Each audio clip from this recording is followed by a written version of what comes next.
नमस्कार, आप सभी को बहुत स्वागत है आपका हमारे YouTube चैनल पर। आज अपने सेशन को आगे बढ़ाते हैं और आपको ध्यान होगा कि मैंने कुछ टाइम पहले पामिस्ट्री की एक वीडियो डाली थी जिसमें मैंने हैंड्स के टाइप जो कि फ्रंट पाम से आप आगे के पाम से देखोगे वो मैंने डिस्क्राइब किए थे कि कोई फायरी हैंड है या वाटरी हैंड है, एयरी हैंड है या अर्दी हैंड है। और मैंने आप लोगों से कहा भी था कि कमेंट में मुझे बताइएगा कि आपका हैंड का टाइप क्या है। देखो, हैंड के टाइप मैंने 4 ही बताए हैं, 11 से 12 तरह के हैंड होते हैं, क्योंकि इतनी सारी चीज मैं यूट्यूब पे एकदम से नहीं बता सकती हूँ और आप समझ भी नहीं पाएंगे। तो धीरे धीरे करके बताऊंगी बैक और फ्रंट पाम का अलग अलग। आगे कोर्सेज भी बहुत जल्दी से दिवाली पे शायद हम लॉन्च करेंगे पामिस्ट्री का, तो जो भी इच्छुक होंगे वो अपना नाम अभी से भी लिखाना चाहें तो लिखा सकते हैं। चलिए, आज हम क्या करेंगे, आज हम फायरी हैंड के बारे में समझेंगे। सबसे पहले 4 तरीके के हाथ होते हैं। मैंने उस पहली वीडियो को आप लोग देख लीजिएगा अगर आप लोगों ने नहीं देखा है। मैं स्क्रीन शेयर कर लेती हूँ आपके सामने। व्हाइट बोर्ड पे पढ़ाना मुझे थोड़ा सा अच्छा लगता है, कंफर्टेबल लगता है। और होता क्या है ना कि पिक्चर ड्रॉ करके आप अच्छे से समझा सकते हो, है ना। तो फायरी हैंड कैसा होता है पहले भी मैंने आपके सामने डिस्कस किया था, आज फिर से एक बार रिमाइंड करा देती हूँ। वैसे उस वीडियो को आप देखकर ही इसी वीडियो को दोबारा, मतलब पहले उसको देखिएगा फिर इसको। फायरी हैंड के टाइप में क्या होगा, आपका जो पाम होगा, मतलब आपकी जो हथेली होगी और आपकी जो उंगलियां होंगी, उससे डिसाइड होता है कि आपका हैंड का टाइप क्या है। तो आपकी जो हथेली है वो तो लंबी होगी, यानी रेक्टेंगुलर पाम होगा। आपकी हथेली, रेक्टेंगल क्या होता है, थोड़ा सा लंबा होता है ना। और जो फिंगर्स होंगी वो थोड़ी छोटी होंगी पाम की कंपैरिजन में। यहाँ कंपैरिजन में देखिएगा, अलग से नहीं कि मेरी उंगलियां तो लंबी लग रही हैं देखने में, नहीं, कंपैरिजन में देखिएगा। दूसरा, मैं क्वालिटीज बताने से पहले एक बात बता देती हूँ कि ये जो मैं क्वालिटीज बताऊंगी वो 50 से 60% मैच होंगे। आप कहेंगे ये क्या बात हुई, 50 से 60% बच क्यों? क्योंकि खाली एक हैंड के टाइप से क्वालिटी थोड़ी बनती है। आपके माउंट्स कैसे हैं, आपकी रेखाएं कैसी हैं, आपके नाखून कैसे हैं, आपका बैक हैंड क्या बता रहा है, बाकी का 40% वहां से आता है। तो अभी हम क्या कर रहे हैं, हम 50 से 60% सीख रहे हैं, उसके बाद बाकी का सीखेंगे। ठीक है। और कभी भी किसी का बिहेवियर बताओ, उसके बारे में कुछ सलाह दो, तो उसकी उम्र को ध्यान में रखो। एक बच्चे का फायरी हैंड और एक बूढ़े का फायरी हैंड, जमीन आसमान का अंतर आपको दिखाई देगा। ठीक है। तो ये कुछ पॉइंट्स थे जो मुझे क्लियर करने जरूरी थे। अब क्या होगा, फायरी हैंड जैसे कि आपको मैंने पहले ही बताया कि पाम थोड़ा बड़ा है, रेक्टेंगुलर है, और जो फिंगर है वो उसकी तुलना में, पाम की तुलना करेंगे तो थोड़ी छोटी आएंगी। मान लेते हैं कि पाम यहाँ तक है और ये सारी फिंगर्स हैं, तो पाम की तुलना में फिंगर्स छोटी होंगी। तुलना कैसे करनी है ये प्रीवियस वीडियोस में मैंने बताया। इस हैंड को हम बोलते हैं फायर हैंड या फायरी हैंड भी बोल देते हैं। ठीक है। इसकी क्वालिटी क्या क्या होती है, फायरी हैंड की क्वालिटी क्या क्या होगी। देखो, आग है, आपको उससे ही समझ में आ रहा है कि जब मैं फायर की बात कर रही हूं तो मैं अग्नि की बात कर रही हूँ, है ना।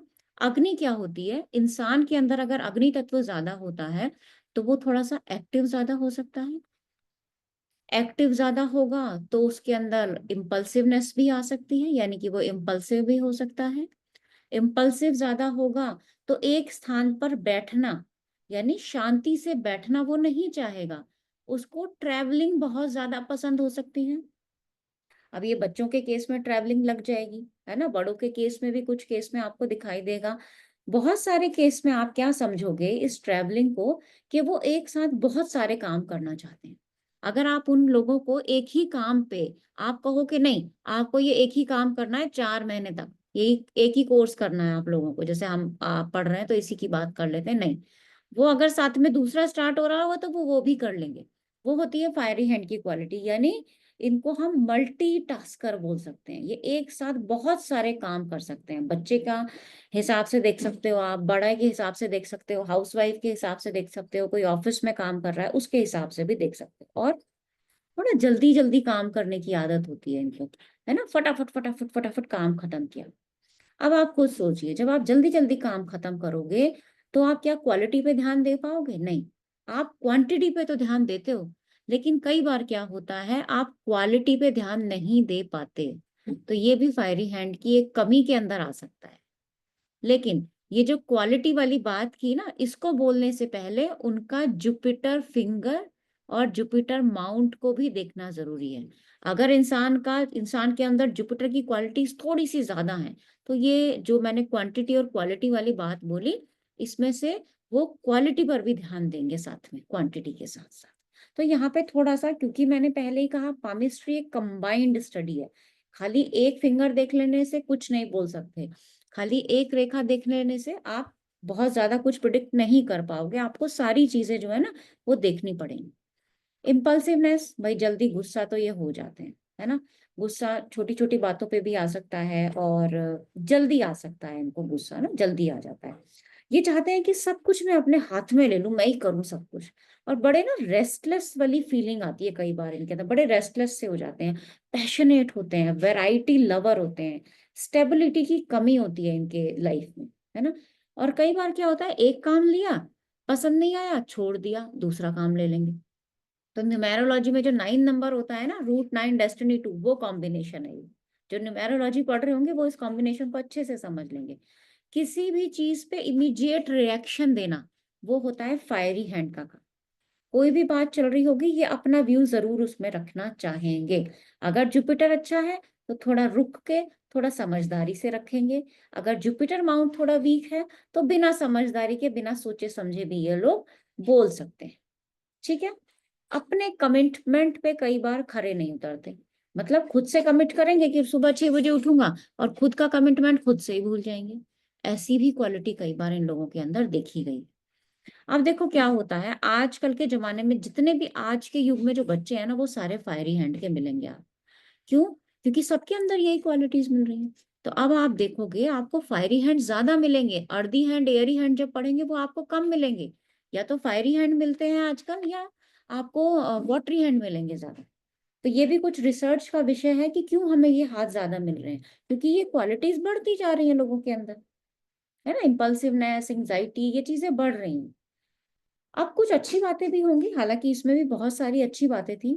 अगर आपका फायरी हैंड है, तो फायरी हैंड की सबसे अच्छी बात क्या होती है, देखो, अच्छी बात, आप पामिस्ट्री पढ़ रहे हो तो उसका कुछ खासियत होनी चाहिए, या मैं ये कहूँ कि उससे कुछ फायदा होना चाहिए। जैसे मेरे स्टूडेंट्स ने न्यूमेरोलॉजी पढ़ा, उससे उन्हें बहुत फायदा हुआ।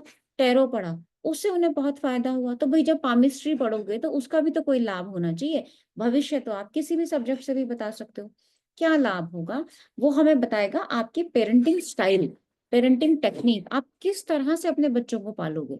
अगर आपके बच्चे का फायरी हैंड है, तो उसके साथ डील कैसे करोगे। अगर आपका फायरी हैंड है, तो आप क्या करोगे। ऐसे लोग जिनका फायरी हैंड हो ना, वो अपने बच्चे को फ्रीडम देते हैं, जो कि आज के टाइम में बहुत जरूरी है। बच्चे को फ्रीडम देते हैं, अपनी लाइफ को अपने तरीके से जियो, अपनी लाइफ के बारे में सोचो समझो। तो ये तो फायरी हैंड की बहुत ही अच्छी क्वालिटी है। और क्या कह सकते हो आप इसमें, देखो, आ, ये तो फायरी हैंड की क्वालिटी है।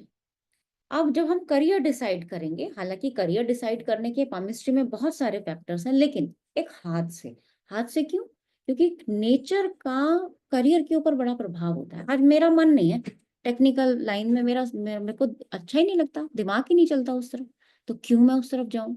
जबरदस्ती पेरेंट्स कहेंगे नहीं नहीं इंजीनियर बनो, मैं कहूंगी मेरे को आता ही नहीं है भाई, वो सब्जेक्ट ही नहीं आता, मुझे मन नहीं करता उसे पढ़ने का, तो नहीं जा सकती ना। इसका मतलब आपका नेचर आपके करियर को डिसाइड करता है, या आपकी हेल्प करता है बेटर करियर चूज करने में। तो इन लोगों को कोई ऐसा करियर दो जिसमें थोड़ा सा थ्रिल हो, जिसमें थोड़ी सोशल कनेक्टिविटी ज्यादा हो, इंफॉर्मेशन गैदरिंग ज्यादा हो, सेल्स और मार्केटिंग का काम हो, चैलेंजेस इनको मिले, इंटेलिजेंस लेवल का काम ये कर सकते हैं। तो आगे करियर चैप्टर्स जब कभी केमिस्ट्री में पढ़ेंगे, तो उसमें डिसाइड करेंगे आगे। ये तो मैं छोटे छोटे पॉइंट्स आपको बता रही हूँ।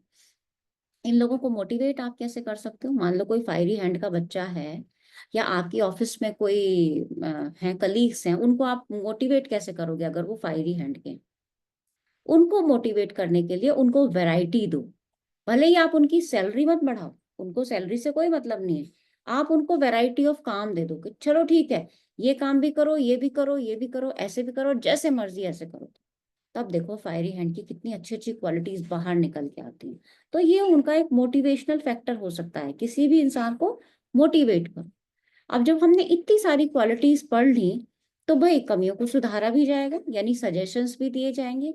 रेमेडी अलग चीज होती है, दाल चावल चीनी की जो होती है, लेकिन उसके अलावा जो अपने अंदर चेंज करके जो रेमेडी आती है ना, वो सबसे ज्यादा इफेक्टिव होती है। तो इसमें आप क्या रेमेडी दे सकते हो कि सबसे पहली बात तो एक चीज पर टिकना सीखो। दूसरा, इम्पल्सिवनेस को कम करो। उसको कम करने के तरीके बहुत सारे होते हैं, कभी मैं उसको डिस्कस करूंगी। इमीडिएट रिएक्शन से बचो, अपने कमिटमेंट पर खड़े उतरो, माइक्रो प्लानिंग पर भी ध्यान दो, यानी गहराई से किसी भी चीज को सोचना समझना, क्योंकि ये लोग क्वालिटी पर कम ध्यान देते हैं, क्वांटिटी पर ज्यादा ध्यान देते हैं। तो इस तरीके के बहुत सारे सजेशंस आप दे सकते हो। अब फ- ऊपर से देखने से कभी भी किसी को मत बोल दीजिएगा कि आपका फायरी हैंड है, ये मैंने आपको पहले भी बताया, अभी वीडियो शुरू होने से पहले और आगे भी बता रही हूँ। अगर उसका जुपिटर माउंट बहुत अच्छा है, यानी उसके अंदर समझदारी है, तो फायरी हैंड की क्वालिटी तो है। जैसे मेरा खुद का फायरी हैंड है, लेकिन इसमें से बहुत सारी क्वालिटीज मेरी नहीं मिलती। क्यों? क्योंकि मेरी जुपिटर रेखा, मतलब सॉरी, जुपिटर माउंट बहुत अच्छा है, और बाकी सारी रेखाएं भी कुछ ऐसी हैं जो इसके कुछ पॉइंट्स को क्रॉस करती हैं। तो उम्मीद है कि मेरे को आपका चैप्टर समझ में आया होगा। और धीरे धीरे ऐसे छोटे छोटे वीडियोस, क्योंकि ना पामिस्ट्री बहुत बहुत बड़ा सब्जेक्ट है, बहुत बड़ा, और इसमें बहुत डीप रिसर्च की भी जरूरत होती है, हाथों पे प्रैक्टिस की भी जरूरत होती है।